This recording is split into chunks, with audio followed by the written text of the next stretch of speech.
My name is Phil Perazio, and I'm a urologic oncologist, a surgeon. Like many of you, I absolutely love what I do, and I would not choose another profession. But I have struggled with professional identity, practice efficiency, and wellness over the years. Operate with Zen is a podcast designed to explore a mindful approach to surgery and to being a surgeon. By discussing these struggles and mindful solutions, I hope together we can create a community of strong and healthy surgeons. Enjoy.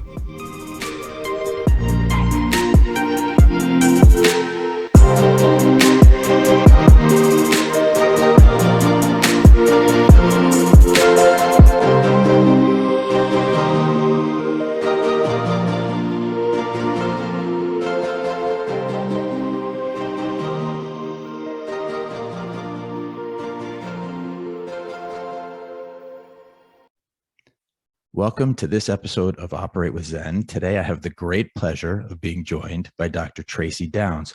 Tracy, introduce yourself to the audience. Yeah, Phil, thanks for having me. It's a pleasure to be here.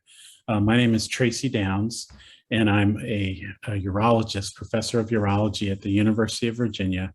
And I also have some administrative roles. I'm the Chief Diversity and Community Engagement Officer, and also the Senior Associate Dean of Diversity, Equity, and Inclusion at the University of Virginia School of Medicine.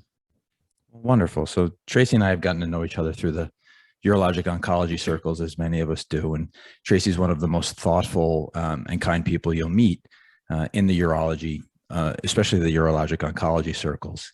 And so we're here to talk about being a good surgeon today, Tracy, and being a mindful surgeon. So one of the first conversations you and I had when we met down, you led with a quote from LaDainian Tomlinson. I don't know if you remember that. Yeah, I do. So for some of those folks who are West Coast or left coasters, my hometown is San Diego. And so the San Diego Chargers were a team I grew up. Now that they've moved to that other city, I don't really reference that other city. But at the time, LaDainian Tomlinson was and hopefully remains one of the best running backs that's ever played the game. And I remember in one of his interviews, he specifically talked about how playing one football game on a Sunday was about the equivalent of being in multiple car accidents in terms of the physical toll that it takes on your body. And that was a quote that kind of stuck with me. And I think it applies across different things that maybe our audience will find interesting as we talk more. Yeah, absolutely.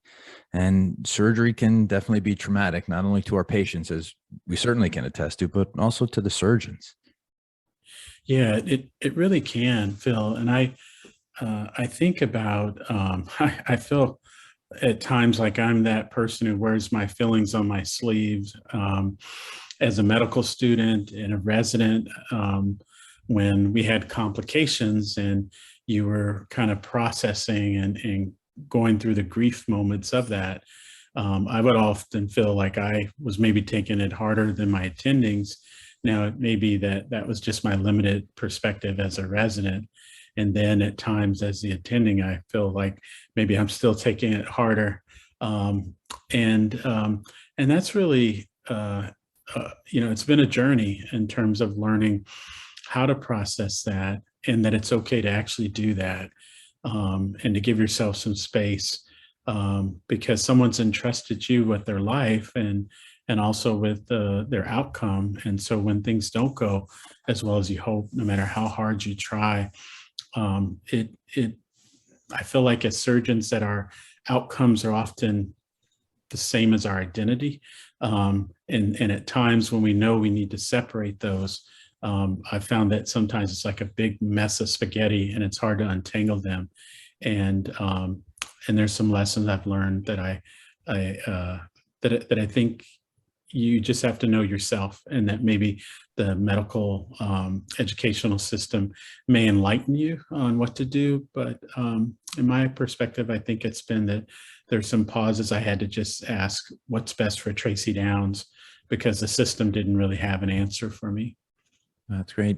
If you wouldn't mind, share some of those insights. What works for you? How do you process these things? Yeah, I'll give a couple of things. So one is maybe at the first initial aspect of when you decide to operate on a person. And for me, that's an honor. It's a privilege, and it's a deep responsibility. My old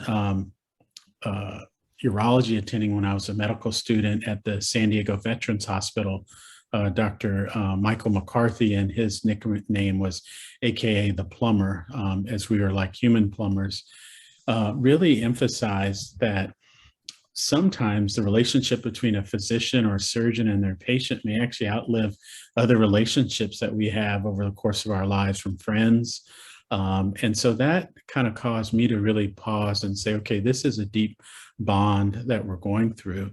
Going back to the complications theme, I remember this was when I was at University of Wisconsin, and it was a rough month. It was a time when I had a major radical cystectomy, and it was a patient that was incredibly high risk, and he still wanted me to proceed. And I remember doing my best to tell him what to, these are the complications. You could not maybe survive this surgery. Maybe there's something else we could do. And he was really emphatic. I want to go ahead. And so proceeded. Surgery went good. Didn't take too long. Good outcomes from a blood loss. And then I want to say it was either post-op day 1 or 2, suddenly, boom, found in the bed, unconscious, he dies. And it just really, was hard, very hard. And for anyone now people process things different. Some people can just move on. I'm not that person. And so the very next day, I had a similar high-risk radical cystectomy. And I I could feel almost like the gears moving in my body and my head and my mind about, what do I do? What do I do? What do I do? And trying to sleep, but one of those sleepless nights where you just, looking at the inside of your eyelids. And then I just, I said, Trace, you're not ready. You're not ready for this. And I thought about that Denzel Washington movie where he was the pilot in the airplane, and he like flew the airplane upside down and somehow got people out without, anyone dying. But the way the airlines won't let a pilot go back up when there's a major crash. And I was like, wow, why doesn't that exist for surgeons? This is major. I'm still processing. And so there's clearly nothing in place for us. And I just said, I can't do it. I shouldn't do it. It was even more, I should not do it. And I remember calling the patient. It was middle of the night. It might have been 1 or 2 o'clock.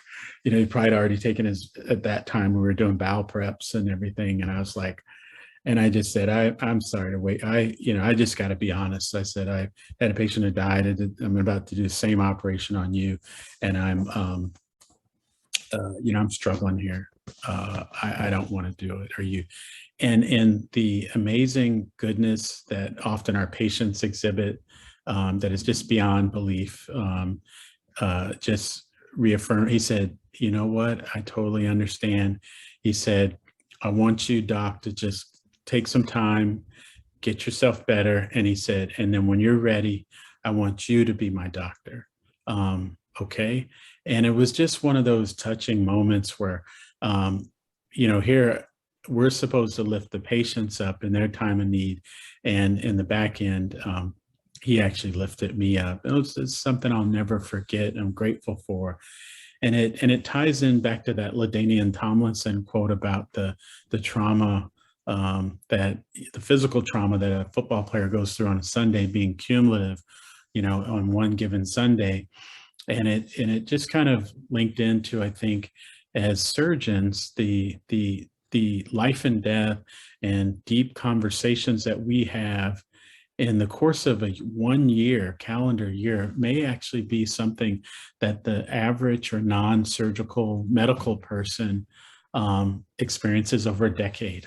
And so it is indeed something we need to think about in terms of that Zen and wellness, and how do we heal on the fly, but also how do we take those deep pauses and knowing when to read yourself as good as you would kind of try to interpret what you're finding that the patient's telling you. So that was a deep moment for me. And I was so grateful that the patient had kindness in his heart. That's an amazing story, Tracy. And I want to thank you for sharing it for a number of reasons. First of all, it's not easy to share those stories. And, it's not easy to admit when things don't go well. Whatever role we play in it, whether it's, whether we have a direct role or not, it's not easy to share those stories. And the other part of that is that we've all been there, surgeons. Every single surgeon who does big operations is going to be there where bad things happen and you lose patients. And even, I'm not belittling or, doing some people who don't do cancer operations or whatever it is, we're all going to have bad outcomes and it all hurts.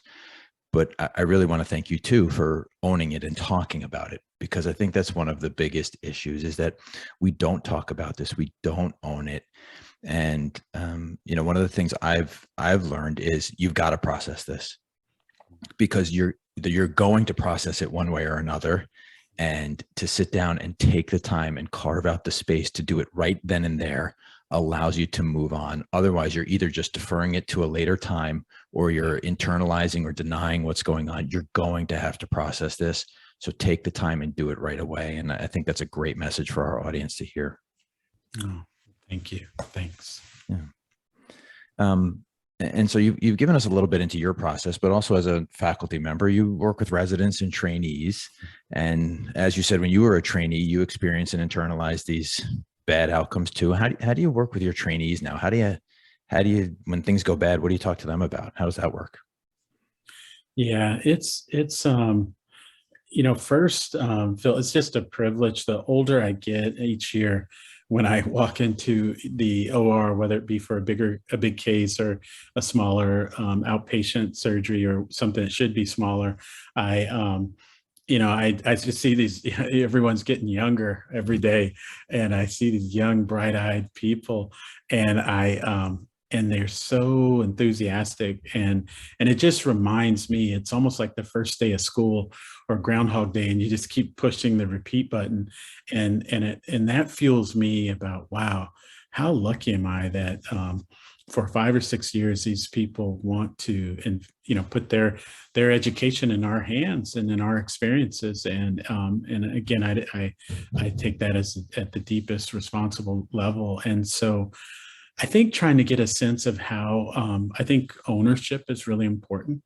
I trained on the East Coast, and it's there's a little difference at time, East Coast versus West Coast, and definitely in the 90s when I trained, I felt that it was really stressed that you take ownership, responsibility for your work, and that was definitely the surgical ethos, and so I want them to take that ownership and responsibility, not for it to be kind of almost like a not to restrict them or make them nervous where they can't perform, but also that, this is important, and this isn't just, a walk in the park, or you're not going, the library to sit down and read a really nice book and relax. And then I think as the case goes, I have to own it, and I do. If things don't go as we'd hope, then, I was involved in that decision, and I understand that, it takes a long time to get there. And there'll be some things where it just is more stylistic. And I guess over time, I've learned that maybe some of the stylistic things or areas that take a little bit longer to, maybe it takes, time and a half to do what, we could do as attendings. I don't sweat that as much. And I definitely don't put pressure on our residents and students. And when things don't go well, I guess I kind of read between the lines of that person. And someone who I feel takes it really too hard, and they're really, it's then in that person, I want to lift them up, hey, and maybe share something I went through, and you're fabulous. You're this was why this happened, and this is complicated, and you should hang your head high. And maybe for those residents who I feel like they are trying to find a reason to point to, oh, it happened because of this patient or that, or they have no ownership, then I feel like I have to be a little bit more stern in terms of, what can we do better, or what was the area there. So maybe two different approaches based on, I think, how self-reflective and how much they own, the outcome. Yeah, I think that's spot on, right? I mean, there's no one size fits all model here. And really, listen, it's part of the art of what we do, reading the patient, reading our trainees, reading our colleagues, Yeah. And kind of what they need in the moment. And to that point, I was just going to share, I'm not going to mention when we're recording this for HIPAA reasons, but I was doing a major operation the other day and ended up inside a major blood vessel, which wasn't the planned procedure. We'll put it that way. And everything worked out fine. We were all prepared for something like that because it's one of those operations where those things can happen. And I debriefed with the resident after, and we talked about it. And it ended up being that prototypical conversation where this is the disease, this is the surgery, and it just didn't sit right with me. And so I sat down later that night, and I've started journaling and writing at night. It helps me kind of process stuff. And I kind of came to this realization that I just assume everything. I could have done everything differently. You know what I mean? And it made me sit there and go, you know what? I could have done this better. It wasn't that I was careless, but I could have been more careful, right? And it wasn't, a negative. It wasn't a detriment. And it was just, where were all the little places that you could have done something better to prevent this outcome from happening? And even if, something crazy like the lights went out in the operating room, what could you have done to foresee the lights going out in the operating room? Right. I mean, it's something to kind of consider, and it made me reflect differently on it. And the following morning we had a different conversation about, we debriefed again. And instead of saying, yeah, you know what, it probably was the disease and the disease process and that, but let's take ownership over it and let's really internalize this and think what we could have done better. I found that a very powerful process for me. I'm hoping I don't have to do it too many times in the future, but I'm looking forward to experimenting with that again to see if it helps. No, that's says so much about you, Phil, and to kind of, you in the journaling aspect, I think is something that, probably in our field, people haven't really integrated that into their lifestyle. We know from, other, whether it be social scientists or just authors in general, the power of documenting and journaling and for whether it be goal setting or kind of reevaluating. And so that model that you set for your resident, and it's interesting to think about, when you had the opportunity to now revisit it again, and how that conversation was different, but now your trainee benefited from too. And that role model, they're going to do that when they get out, and that's got to hopefully make you very proud about, who you're graduating and sending out to the world. Yeah. No, and I also give the residents a lot of credit too. Residents now will sit down and say, all right, let's talk about this. What happened, right? Where 10 years ago, or, when I trained, we didn't talk about complications. We didn't talk about things that went wrong. It was just taboo. You didn't bring it up. You went on to the next task, and it was like it never happened. Mm-hmm. No, it's so true. Yeah, we're, as I been on different topics, been thinking about just the, how students are truly change agents and don't really, still fall in line, thank goodness, because they are the real ones who, cause us to be reflective and those are those bi-directional moments when actually, the teaching is going in the reverse direction. And that's what, is really special about, right, being in academic settings and all around learners at every age group, and whether they be residents or nurses or APPs or nurse practitioners, physician assistants. It's just neat to, we can all learn something from everybody. I agree completely. And we're going to get into the value of the team and everybody along the team. But I wanted to ask you, before we move into that, you're a well-balanced human being. in addition to being a surgeon, in addition to everything else you do, tell us about life outside of the operating room. How do you kind of stay positive? How does it all fit together? How do you stay energized? What's your routine? Yeah, it's so nice of you to say that. It's funny whenever someone says well balanced, I immediately think, is my wife in the room, and what would she what would she say? I think I might get the stare of death or something coming at me. I try. It's I think one of the great things, and maybe the reasons we chose urology, is that we felt like there was moments of brevity where we were really serious about providing great patient care and doing really good surgery, but also a passion for life and moments to just kind of laugh and have camaraderie.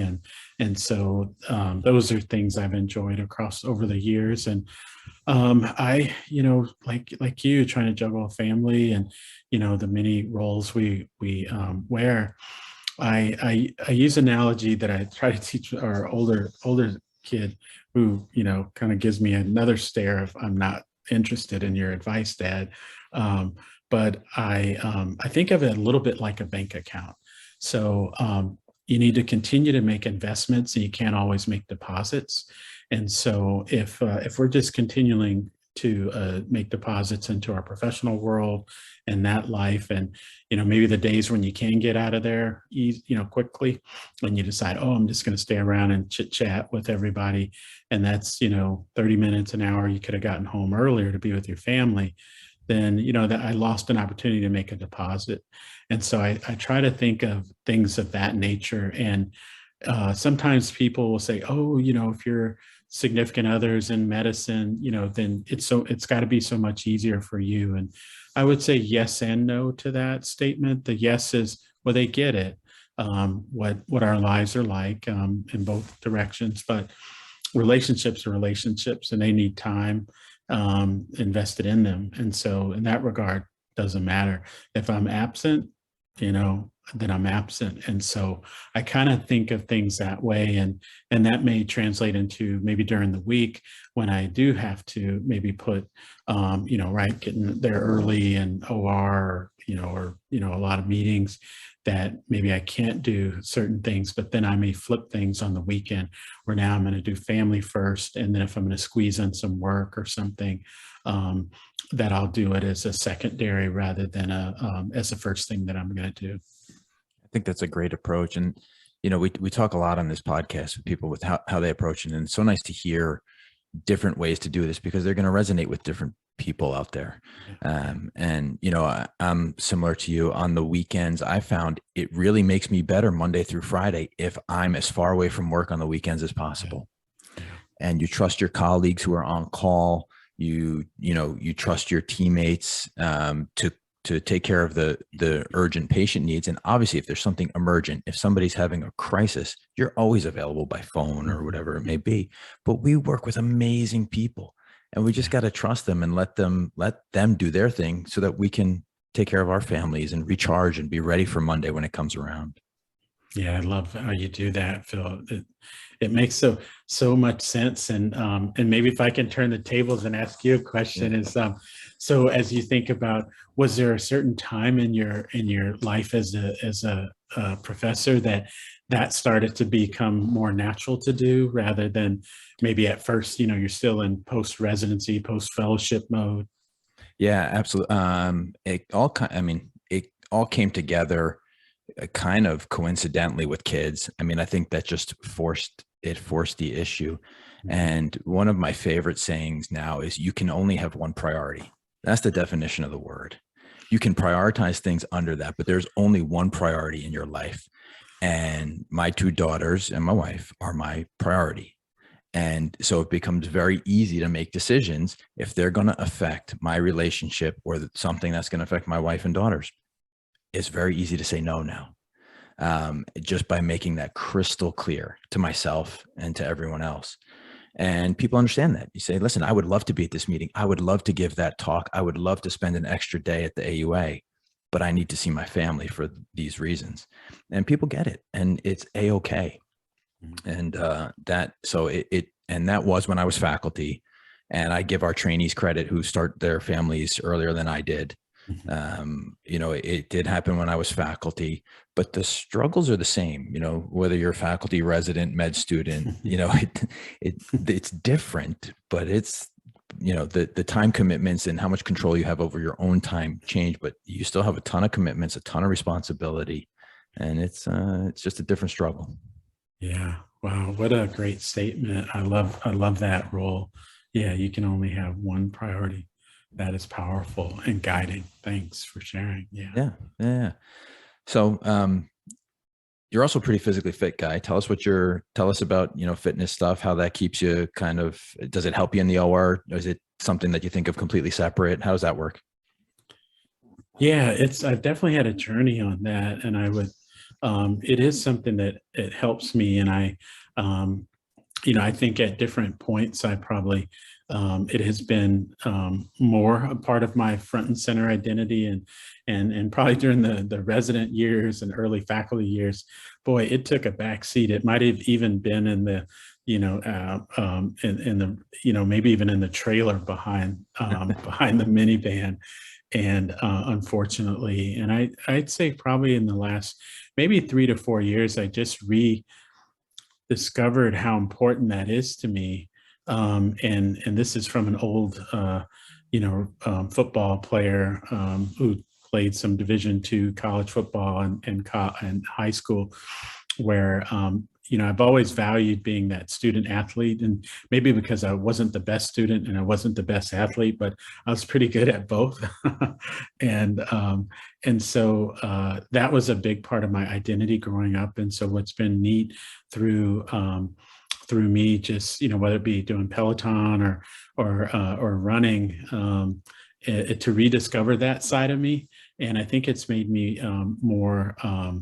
It's increased my confidence. I think it's also my ability to kind of, I think, not be deterred sometimes when you have tough goals, complex, that at first they don't go the way you want them to. I just kind of go, okay, we just got to dig in and just, this is, I think the concept of endurance and endurance sports, and I guess I'm trying to, fit into that world to some degree. I think it informs me along, whether it be diversity work, which is kind of the long game. And then I think also with clinical work. And I try to reinforce that I belong to different communities. So while hopefully I still am accepted as being in the urology community, like this last, weekend was this is my first year in Charlottesville. And so they had the Charlottesville 10 miler. And so that was a ton of fun. I just went out and, had a good run, and that reaffirms that that's my community. Runners. And it cracks me up when some people come up now, because I was not a long distance runner by any stretch, and they go, "You're a runner, right?" And I go, "Yeah." But inside I'm kind of cracking up. I'm like, "You're thinking me, like a long distance runner? Are you sure about that?" But yeah, it is important. So that's also going back to Phil, your point about, kind of Zen and balance. That has really centered me more so. And I think with the stress we have in our lives, it de-stresses. I process a lot of the hard things. And I found that with amazing podcasts like yours, it's also an opportunity to get 2 for 1, get some physical exercise done. And then from a mental individual development standpoint, it's just super efficient with the podcast, and just to really learn from others. Yeah. Yeah, I think that's great. That's a great lesson for people out there. And listen, we can't all be as physically fit as we want every single day. There are days where it's survival mode, right? You got to get from the OR to home to whatever, from this meeting to that meeting, and you're not going to be able to do it. But I think too often we let our physical health go, and it is the foundation of all the things we do. If we have good physical health, it gives us more. In one of the other podcasts this season, we talk about discretional energy. If you give yourself good physical health, put yourself, as you said, in a grounded position, it gives you discretional energy to do better at everything else you want to do. And the other thing, to your point, the mental aspect of it, not only does it clear your mind and allow you to think about these things and process, it can be a form of active meditation for a lot of us surgeons who are really busy. But athletics and sports provide a tremendous amount of metaphors that are so applicable to our daily life, right? I mean, you brought up, the endurance, the long game, just like it is with your diversity work. It's a long, and we learn those lessons from stressing our body and pushing our body in different ways. And you learn, if your body can take it, well, then your emotions and your mental side and everything else you're working on can take it too. Yeah, no, it's so resonates with me, Phil, that and the discretionary energy. And I think maybe as I've stepped into a little bit bigger of a role in the diversity world, in some ways I feel like, physically I may not have been ready for that as much as I am now, from the sense of just, it can wear you out emotionally, physically, all the above. And I think to some degree, it kind of makes me, at least mentally, feel like I've got a little bit of an edge.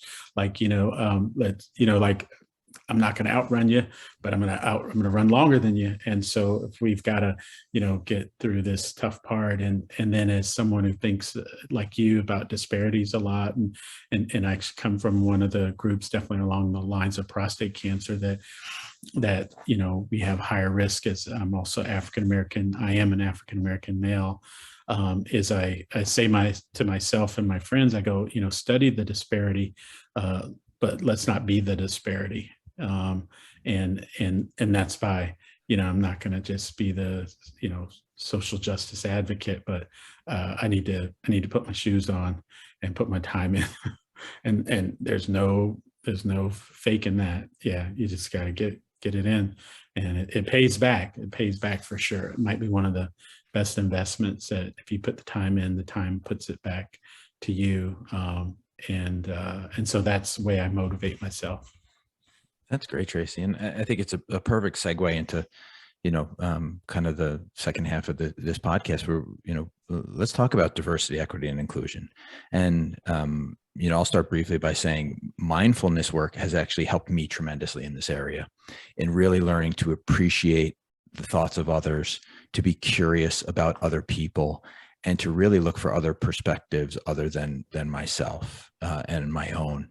But I would love to hear how you do this. I mean, you're phenomenal at this. You're one of our leaders in the field. And so kind of talk us through it. Yeah, no, thanks for your kind to say that.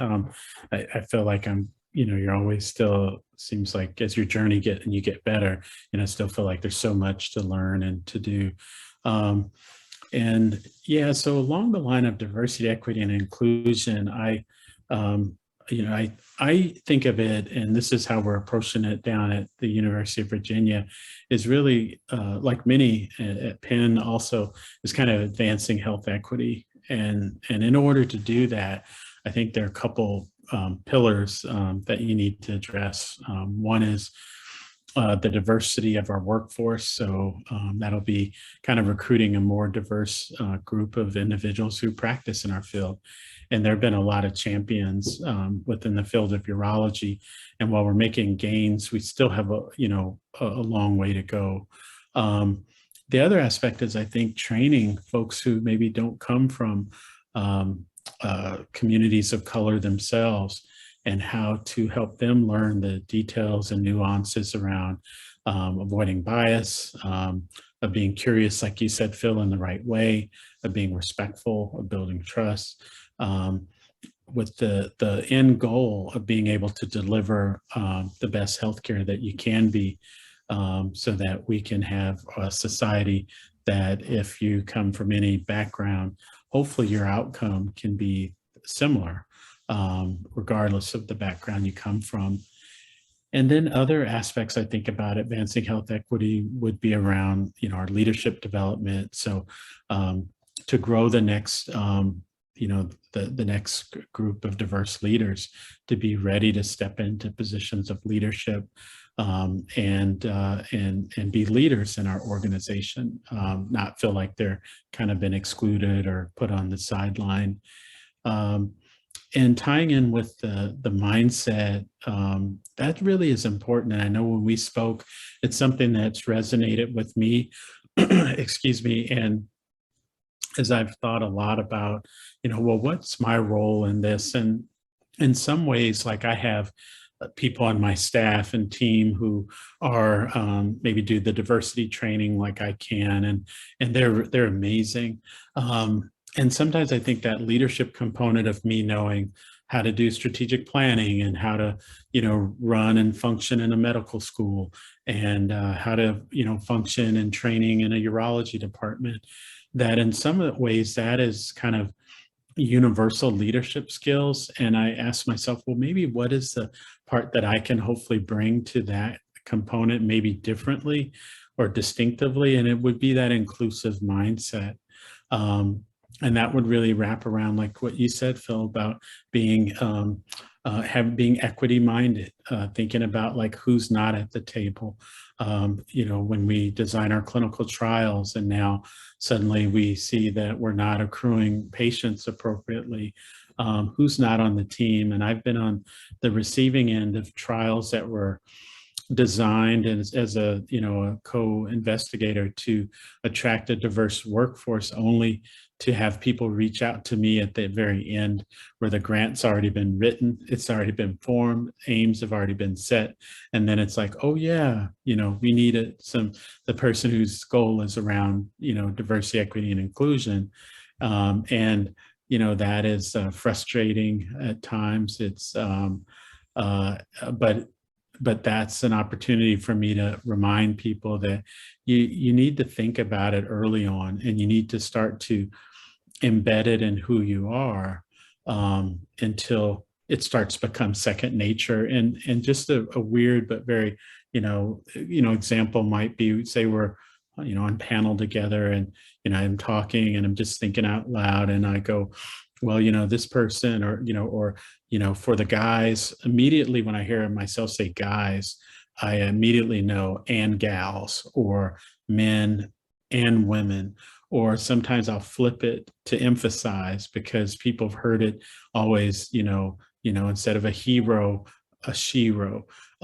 But that comes from me thinking about it, just like, your surgical skills come second nature. It's because you put the time in and you're very intentional. And so diversity work is no different or anything else. It just is, you just have to do it. And I think we flirt with it at times because we think it's maybe not, it's not like core. Some people view it that way, and then they think they can dabble, and that the dabbling's when you get in trouble. And the last thing I'll say about maybe being an inclusive leader is I say this clearly to folks who are probably under the, 40, year age group, that if you do not have a good hold on how to be an inclusive leader and understanding diversity, equity, and inclusion, you are automatically eliminating your ability to hold certain leadership roles, because you're going to have a broad audience that you're going to need to make sure you understand all of their perspective. And while I said that students are very catalytic and change, students are also very non-forgiving when we have faux pas. And that's good and bad. But you really have to understand all your stakeholders. You have to understand the different perspectives and those little nuances. And that comes from practice, having close friends from different backgrounds, asking, it seems complex now. Should I call you Black or should I call you African American? Those are really nuances, and there are some answers around that.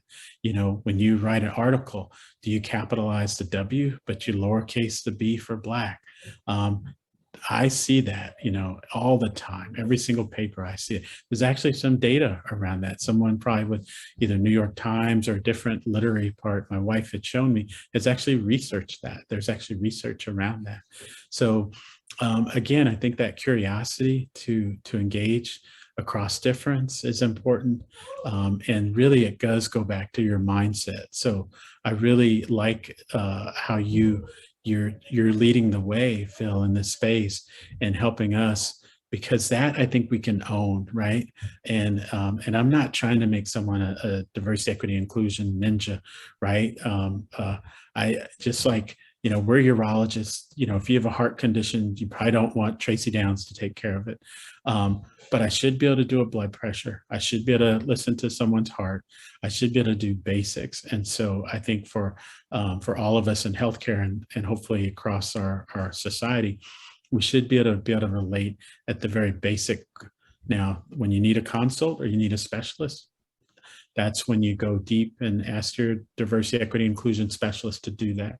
Because I think to ask you to be an expert in every domain, it goes back to like your priority area, right? We can't be experts in everything, but we can be competent and compassionate, across hopefully most things. Yeah, that's amazing, Tracy. I put a big star on my notebook and I wrote, diversity is intentional. It's an intentional practice. You have to think about these things. And part of it, which is also a great kind of mindfulness analogy, is that, we all come with biases. And listen, you're one of the leaders in diversity, equity, and inclusion in our field, and arguably in the US. And you recognize when you're speaking that you have biases, and you may say he instead of she, and you may say guys instead of people. And the key is recognizing when we have those biases. Listen, we all have biases. It's not that we would love to not have them. Maybe our great grandchildren won't have biases in this area, right? But we do. And instead of ignoring them, recognize the bias and, recognize what that means, and then act in the appropriate way.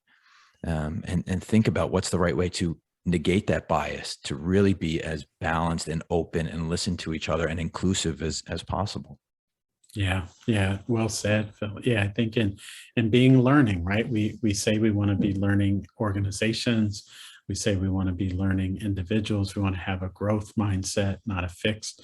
And this is just one domain, just like others. So I think some trying to demystify which is hard, right? Because it's a really complicated topic that does divide us far more than it should. But you're right, and I love when people give me feedback, and that is a compliment that in somehow a way, shape, or form I made people feel like they could give me feedback, and I miss it. We had I was talking to a group of our department chairs, and I was giving examples of our COVID outreach, and they're at areas. They're basically at places of faith. So one was an African American Baptist church. The other was a church that had a high Latinx perspective. And I really dug in on those. And what I totally didn't, voice was about the other areas of faith, whether it be if you came from a Jewish faith background or Muslim. And it was, and some of the folks were talking about that, and someone felt kind enough to share that with me. And so here, the DEI expert, kind of boom, stumbles there. And I'm far from perfect, but I was glad they told me. And now I'm going to be intentional about that. Next time when I get in that environment, I will be ready and thinking about it. It's like when we go in the OR, right? We're a collection of like our inventory list of like, do this. In that case, it goes from 3 to 5 to 10 to, and we look like we're probably having a stroke in the OR, but we're actually like down at 87 out of like whatever. So we can, produce hopefully a successful outcome. And it's same with DEI stuff. Yeah. And I think another point you brought up, which cannot be overlooked, is the subtle indications we leave, the capital W and the lowercase b. If you look in our medical institutions, we had a great talk at the University of Pennsylvania the other day. Carrie Aarons, who's one of the general surgeons and the leader of the residency program there, gave this phenomenal talk. And he showed pictures of the hallways and the portraits that are up, and it's old white men.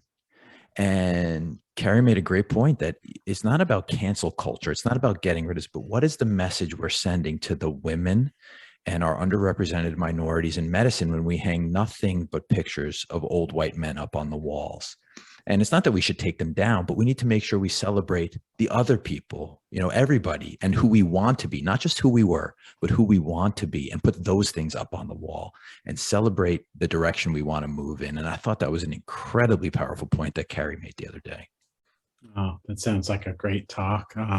Yeah, it really echoes into when you talk about culture change, and it is about the messages and stories that we tell at our institutions and workplaces, the awards that we give to actually kind of recognize what's important to us, and then these traditions or routines that get embedded and almost become factual or true. And so you're so right. As soon as you do that, and the same plays out on our websites, right? As soon as we log onto our website, I think most of us are, when we look at anything, we're asking, how does this relate to me, or how do I connect? And for our learners and people who are considering joining us or not, they are really looking at that website and asking, do I belong? Do I see some semblance? And that may come in the, a picture of someone who's a faculty or a trainee or staff member, or it may come in the words that you say about your commitment around health equity. But there's a silence there. If we don't feel it, someone else fills it for us, and then it's a missed opportunity. I think one of the things we struggle with, you brought up your kind of three pillars of the diversity training, right? You talked about diversity, workforce, leadership development, but I think where we see a lot of departmental, divisional, institutional struggle is, how do the groups that are not underrepresented minorities support our underrepresented minority colleagues? And for instance, listen, we have our residency program right now, I think we're 50% women, underrepresented minorities. We've got this unbelievable complement of residents, but our faculty doesn't quite represent that change yet. And supporting them or making them feel supported is a challenge when we don't reflect who they are. And we try to, internally who we are, but externally we're not. And that's a challenge. So how do you help institutions and organizations approach those issues? Yeah, what a great question, Phil. Yeah, I think, that kind of works around, kind of a lot of things. Maybe, I'll start with, what people call allyship, which is, and not everyone likes that term. I'm okay with it. Some people will say, let's just, you want to treat that person right because they're human. And I think that's true. But here at UVA, we have, and led by others, not me, a program called Stepping In for Respect. And what we do is it's a workshop where we teach people how to stand up for their peers, or when a peer, say we're on a rotation, you're a third-year student, and then the attending says something offensive about LGBTQ plus folks, and you happen to be that, from that affinity group, and your resident or your co-student knows that. How does that person stand up for you? And so we teach you how to do that. What happens when someone comes in and they're wearing something, say offensive, a patient, or they say, I don't want that person from X culture to take care of me. And these trainings help you to do that and to feel confident. And there's some survey data pre-post that shows that you can grow into that role. And so that's one way to equip. And I think that's through the educational process is, to support our learners until we do get more diverse at the faculty level. And then I want to tie in, it's like there's some folks that just get it and they're just natural, like you are, Phil, and you're going to support, all your residents and students. It's just who you are. It's in your DNA. And then being mindful to kind of think about maybe how would this affect this person, and being, again, that mindfulness about that, and then asking them how can you be supportive. And in many ways, while I was waiting for that demographic diversity to come my way as a student, it was my old former Navy VA urology chief, who was Irish American, who just for some reason put his arm around Tracy Downs and just guided my career. And when you think about the power of one, I met my wife in med school, so she's definitely gets top billing. But if I had to pick a faculty member who single-handedly was the one person who changed my career trajectory, and I had no clue that that person was at that school, it was Dr. Michael McCarthy, and he he's not African American. And so we can have an amazing impact across race. And but we also know the importance of race concordance to care in certain domains. And then from some data that a colleague and one of the Chantel Ghani Sims at UCLA. I think Chantel's in her 5th out of 6th year. She's done some great research in her lab year, and I've been fortunate to be a part of the authorship. Is she's shown that for underrepresented medicine students, that they are more likely to consider a urology career if they have mentorship that comes from that same ethnic group. And that's the same, I think we see with the same along the lines of gender. So if we are going to get there one day or grow those numbers, then we have to get there at the faculty level. And in moments when you can't get there or you're not there, then what I say is you import that faculty. So you have your visiting professors who are also diverse if you don't have it currently in your faculty. You think of ways for your trainees who are probably more diverse, and it's the same at other institutions as well. The same here as at UVA is to allow them to see others in leadership, in expertise, giving those talks. So that they can start to get that impression that might actually be even more lasting in your people of color trainees who start to go, okay, this person's an expert. It's not always the white male who is the leader in a field, and we know it's not, but we just kind of continue that like you said, that hallway analogy of who leads and who follows. And that's those dynamics. We have to be intentional about changing and shifting those.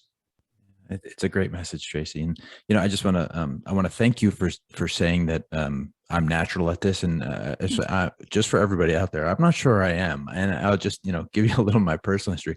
I grew up in a little town in New York, just above the Bronx, and great place to grow up. Blue collar town. Upper middle class.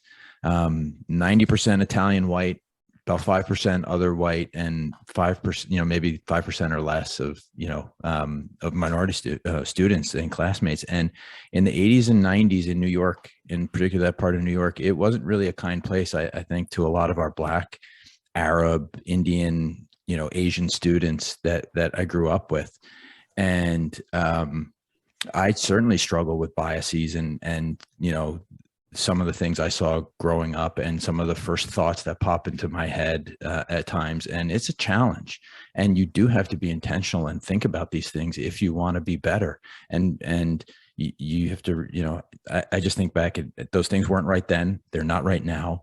And if we're going to be better, we've got to be, as you said, intentional about this and get rid of those biases and recognize when we have those biases and those feelings and push them away and do the right thing with everybody we interact with. So thank you for saying that, but it's not easy.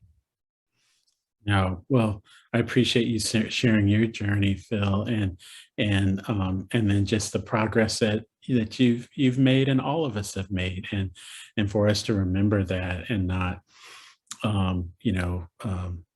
we're always a lot. I think Malcolm Gladwell says it really well in his book Strangers. He says, we're very complicated individuals, but the stranger is simple, right? We just jump to the conclusions about, I know you're a bad person, or you have, and it couldn't be further from the truth. And so I think we need to give each other some grace as we're on that journey. And then you can, like, I was saying when our conversation about maybe the different processing of complications across residents and who takes it deeper to heart and who kind of tries to, kind of push it off their shirt or something like it, the old MC Hammer, you can't touch this. And I think, for people who, are that way along, race and diversity things, and that's a different human being than those who really did try and maybe just didn't have a great day. And I think the way I respond personally, those two people is totally different. And that's where that grace factor comes in. And same, right, with training, right? We could be the, cracking down on someone like, you can't suture, you can't tie. And we're like, how are you in your first operation? You couldn't suture, you couldn't tie. So let's get real about it and get them there. Yeah, absolutely. Right. Just like you said before, we all have the same goals, right? Particularly in healthcare. We want to do the best for our patients, and we do better when we have multiple opinions from a diverse group of people. We have different ways of thinking. It's so easy to be in a group of people who think exactly like you, but you gain nothing. You don't grow. You just move in the same direction. And by incorporating other people who have other thoughts and challenge you, that's when you get better. And I think that's when you get to, kind of, if you want to call it truth, but we get to truth, right? When we challenge each other and think about these things instead of just moving in the status quo. Yeah. Well said. Well said. Well, Tracy, I want to be respectful of your time, but I'm having a ton of fun talking to you. But I want to give you the opportunity. Are there things we missed, or the things you want to talk about, things you want to cover today for our audience? Yeah. Phil, mainly just want to thank you for inviting me. And of course, put a little shout out for my chair, Dr. Kirsten Green, who's awesome, and for her connecting the two of us, and really just for to acknowledge that something like this, a podcast led by, a surgeon of your prominence, taking time to lead the way and show us and to help us to be more mindful is just a step in the right direction in so many ways. So more just want to end on thanking you for allowing me to be a part of a bigger effort and a bigger movement that you've created. So it's very much an honor to be here with you today, Phil. Well, thank you, Tracy. And you've been an inspiration to me. So like you said, two-way street here, things go back and forth. Yeah, thanks. So just to kind of, summarize some of the really great things you said today, we started off talking about how medicine and surgery are an honor, a privilege, a deep responsibility, and we feel deeply those relationships. You said that the surgical relationship can sometimes be deeper or surgeon to patient relationship can sometimes be deeper than a lot of friendships. And I think that's absolutely true. And the flip side of that is when things don't go well, they really hurt. Mm-hmm. And you talked about how you process that, how you help your trainees process that. And one of the beautiful things you said is some people just move on and I don't. And I think that's a really important message for especially the young trainees and young faculty members out there. You don't have to move on right away. You do have to move on, but you don't have to do it right away. Take the time to process, think about these things. It will make you a better surgeon. It will make you take better care of the next patient. And I think that's a hugely important message.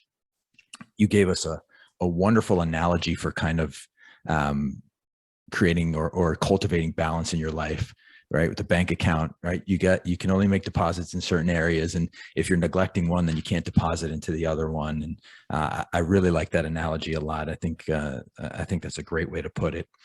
And then we worked into diversity, equity, and inclusion. And you said, study the disparity, but don't be the disparity.